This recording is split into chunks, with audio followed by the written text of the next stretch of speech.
Hello everyone, today we're going to be painting a Misty Mountain scene like so. Let's begin.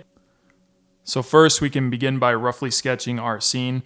I was very loosely doing this, following a reference photo off of Google, but not very specific at all. And as we lay down our first layer, I mixed a blue with a green to create that gray, the bluish gray. And so that'll act as our mist, and then I'm laying down some base greens for the background elements, which are not very dark at all. We'll come back later and add in some more contrast, but I'm working these two elements into each other by letting the water help them bleed into each other.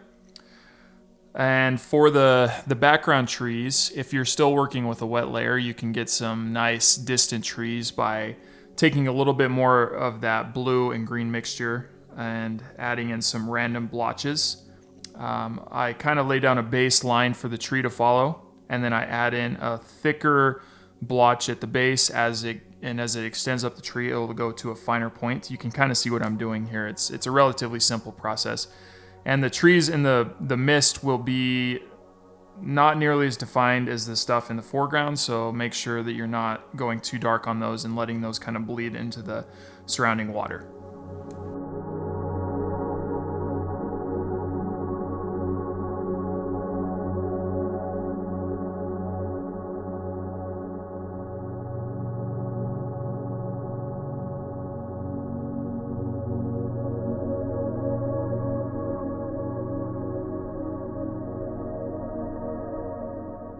To create some atmosphere, our foreground colors will be more contrasting than our background colors. And what that means is the stuff that is closest to where we are viewing the photo will be much more vibrant and dark in color than the stuff in the background. And that's an atmosphere trick. That's what you'll see in real life if you go out to a mountain scene. And it's a pretty straightforward and easy way to achieve some atmosphere.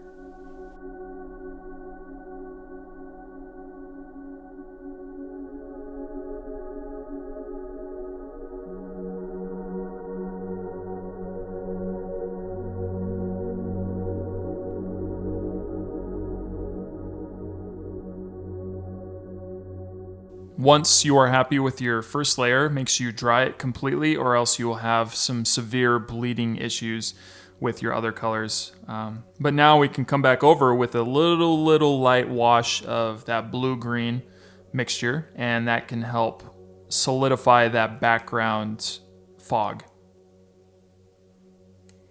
Now we're going to start adding in more foreground elements. So these trees that you're going to see in the foreground, I'm adding in more green than blue and adding it pretty heavily. And I'm just following the same pattern that I did with the trees in the background, where you pull a little straight line upwards and then you add in your little random blotches of brush strokes, and that can create nice little pine trees.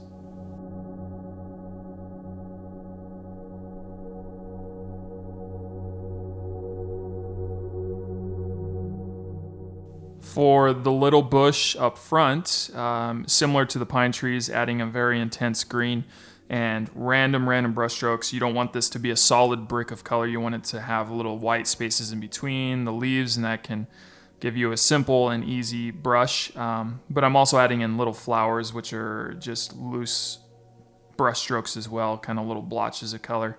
And I think it looks really nice. So mess around with it, have fun with it. Don't be afraid to experiment a little bit.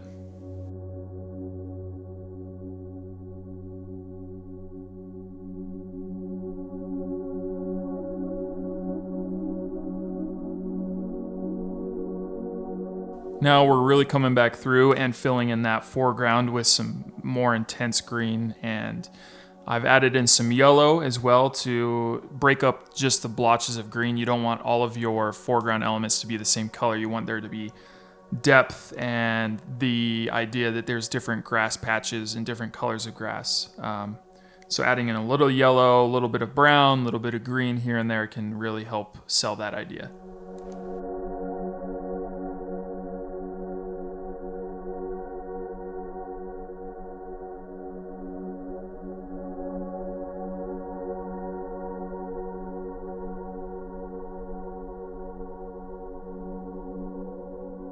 Now I'm still working up that background. I needed a little bit more contrast back there, so I'm adding in some more shrubbery as well as some more dimension to it by adding more of that bluish gray to it, and then working on some of those trees in the background in the very, very far back as well, making sure that I'm not adding too much detail back there, as those are the furthest away and should be the most, or the least detailed, I guess I should say.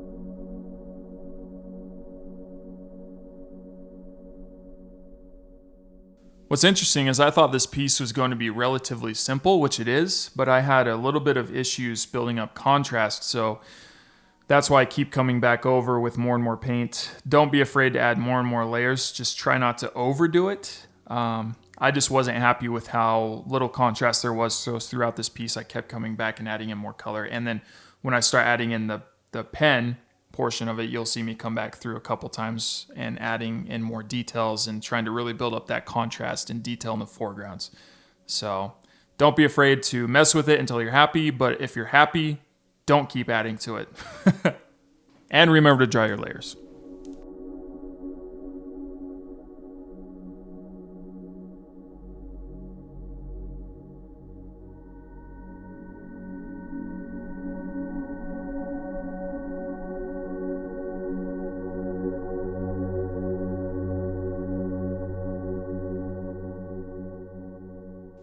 Now, if you don't want to add pen, you could just end the tutorial here and keep working up your contrast and adding that sense of depth. I opted for pen because I like this style.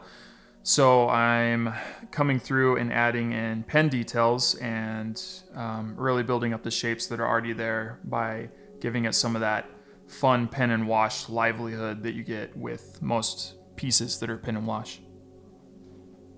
I'm using a very fine point pen too, nothing too crazy. I'll come back through with a thicker pen as well and add in some more detail with that, but for now, keeping your lines pretty thin is important because you don't want to overdo it with your line thickness.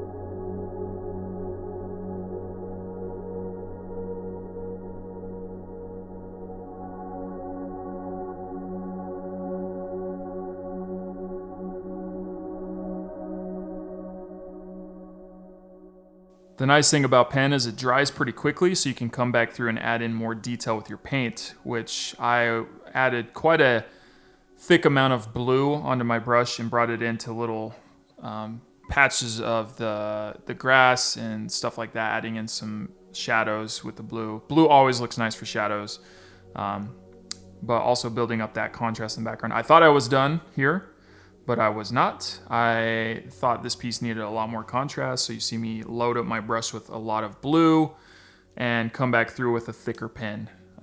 So I'm a huge advocate for working until you're happy, but not overworking. And also, once you remove your tape, it is easy to forget that you removed your tape and you can paint across the borders and ruin your border. So keep your paint on until you're sure it is done.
And that is going to wrap it up for this tutorial, guys. Thank you so much for stopping by and checking out my channel, or if you're a returning subscriber, thanks for supporting me.